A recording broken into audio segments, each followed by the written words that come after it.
What's up, everyone? Welcome to the February 17th FanDuel Tournament Plays presented by Prize Picks. I'm your host, Adam Scherer. You can follow me on Twitter at ShipMyMoneyDFS.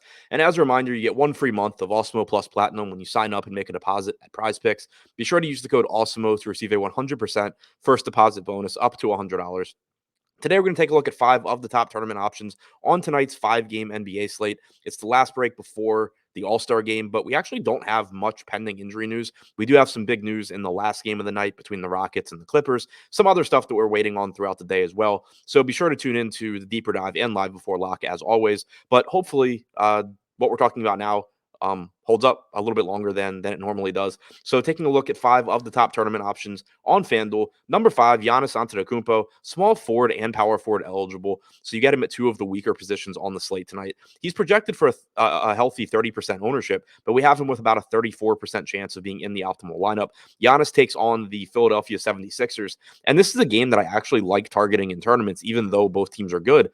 Really, because both teams are good. The Bucks are a team where if you look at the average playing time for Giannis this season, he comes in at about 32 or 33 minutes per game. But a lot of that is because they just easily beat so many teams that Giannis doesn't need to play a lot of minutes. If this game's competitive down to the wire, you could conceivably get 35, 36 minutes from Giannis, who we know is one of the best point per minute players in the league. He's averaged 1.7 FanDuel points per minute so far this season.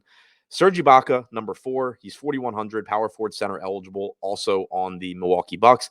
He is likely to give you around 24 minutes tonight off the bench, backing up Bobby Portis and a little bit of Giannis Antetokounmpo. He played a few minutes alongside Portis in their last game. That makes me feel good about his playing time.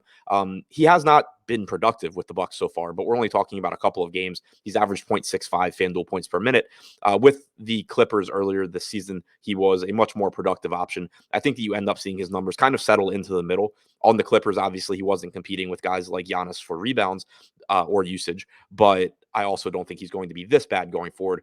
He averaged about 1 FanDuel point per minute when he was with the Clippers. I think it's likely he settles into around the 0.85 fantasy point per minute role with the Bucks.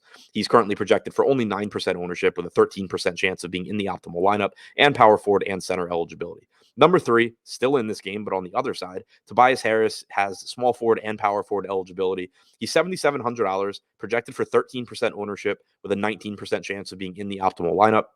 Harris has averaged 0.99 FanDuel points per minute this season. He's likely to give you 35 to 37 minutes tonight and just isn't getting that much ownership for someone that is at a reasonable mid-range price tag in a game that is likely to be competitive and go down to the wire, and that averages about a fantasy point per minute. Number 2, back to the Milwaukee front court, Bobby Portis has power forward and center eligibility on FanDuel, and he's also only $6,300. We know that Portis is a very good point per minute producer. He's averaged 1.09 FanDuel points per minute this season.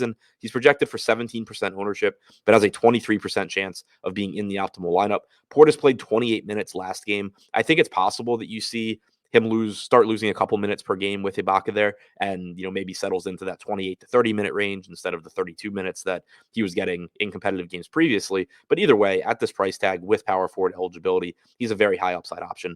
And number 1, coming in as the top tournament play on the slate right now, Nicholas Batum is only projected for 6% ownership. He has a 16% chance of being in the optimal lineup.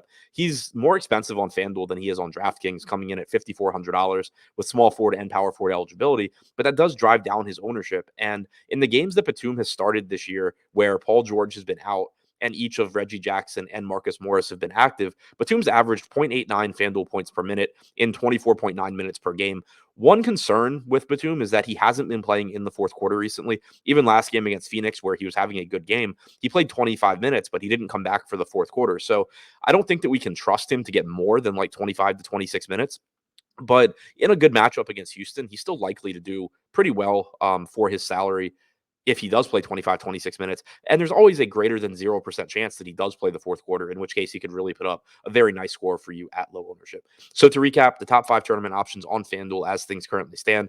Number 5, Giannis Antetokounmpo. Number 4, Serge Ibaka. Number 3, Tobias Harris. Number 2, Bobby Portis. And number 1, Nick Batum.